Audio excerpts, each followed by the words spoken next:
I'm here because I am a roaring lion crying out righteousness.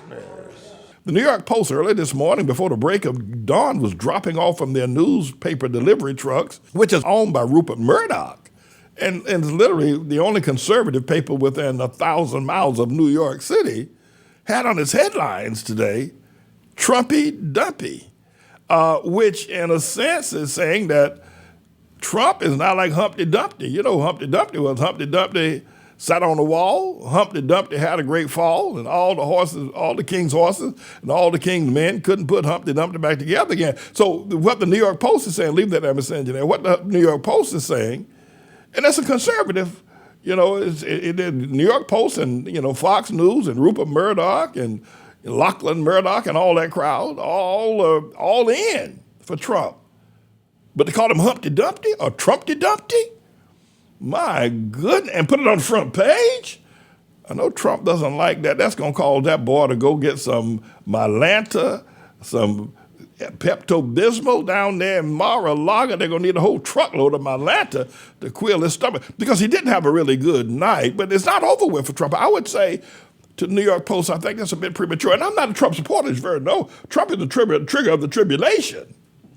So you know I'm not a supporter. I'm not here speaking on behalf. I'm just giving you the analysis as you would want them to be given freely and clearly without bias or without prejudice, which is basically the same thing. Trump did Dumpty,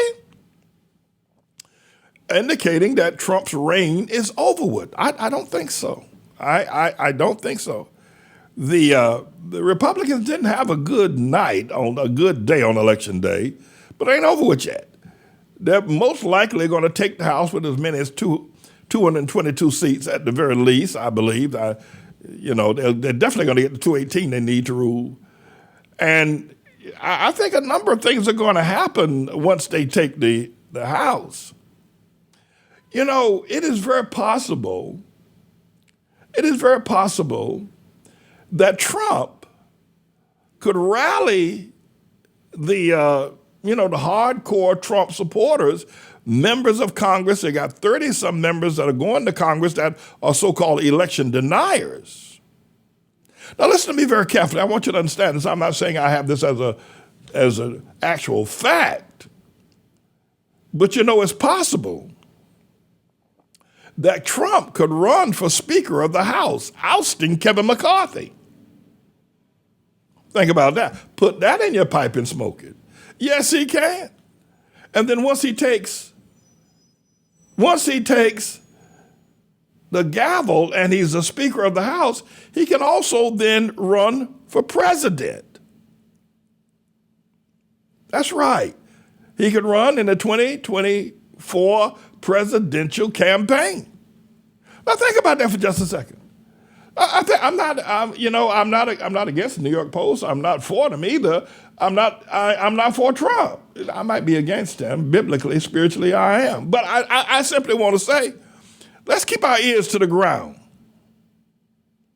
Will Trump run for Speaker of the House? I mean, he doesn't have to have a national election. All he got to do is gather together Marjorie Taylor Greene, Lauren Bogart, and Jim Jordan, and that Gobert boy, and a bunch of other people, and say, because McCarthy's going to have to be voted on. He doesn't automatically just get handed the gavel. You know that. They got to vote in a caucus for him.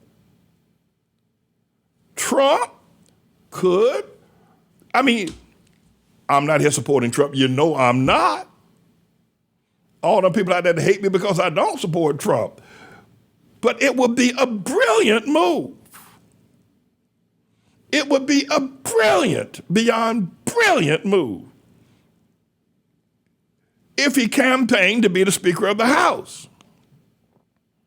And that way, imagine Trump having the gavel where Paul Ryan stood, John Boehner stood, Nancy Pelosi stood.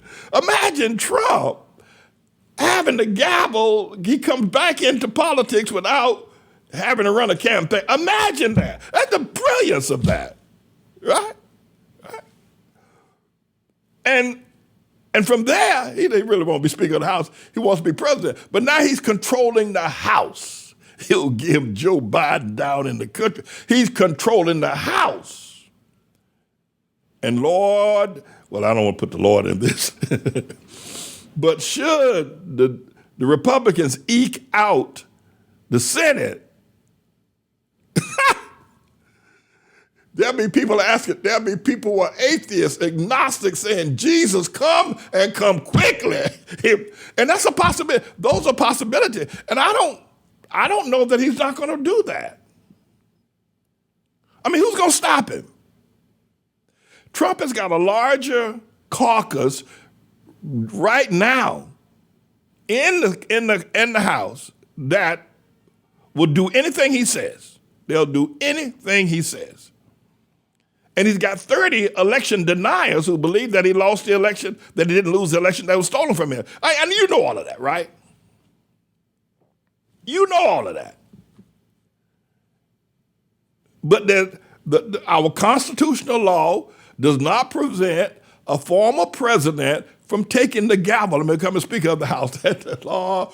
Woo-wee! Can you imagine what that would be like? So I think the New York Post, and even so, you know, did he not do that? You know, I said, if were I counseling Trump, I'd tell him to don't even announce. You don't have to announce you're running for president. And I'm not supportive of this. I am not. I'm just giving you an analysis. I'm thinking outside of what you're going to hear on MSNBC, Fox, and this, and they be scared. Even they talk a lot of trash on Fox News. That Tucker Carlson and that Laura Ingraham and that Janine Pirro and that Sean Hannity and all. They talk a lot of trash. They wouldn't say this. They don't have the ability to say. They can't say this. Rupert Murdoch would hang them. They said, if Sean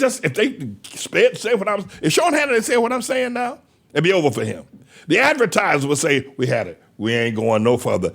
And it would shut down Rupert Murdoch operation in America, in Australia, and in the UK. His entire operation would fail if Sean Hannity, a Tucker Carlson, a Janine Pirro, a Laura Ingraham said it. But you know, there's nothing in our Constitution that prohibits Trump from running for Speaker of the House. And the other thing is this, is that he doesn't really have to run for Speaker of the House. He can say, Kevin McCarthy, if you want to keep that gavel, impeach Joe Biden and reinstate me as president and turn America into turmoil. In fact, that's where she's going anyway. But, you know, we'll see. I think that's highly possible. But we shall see. What we shall see. We shall see, said the blind man to the deaf mute. Anyway, I'm James David Manning. I'm the Lord's servant.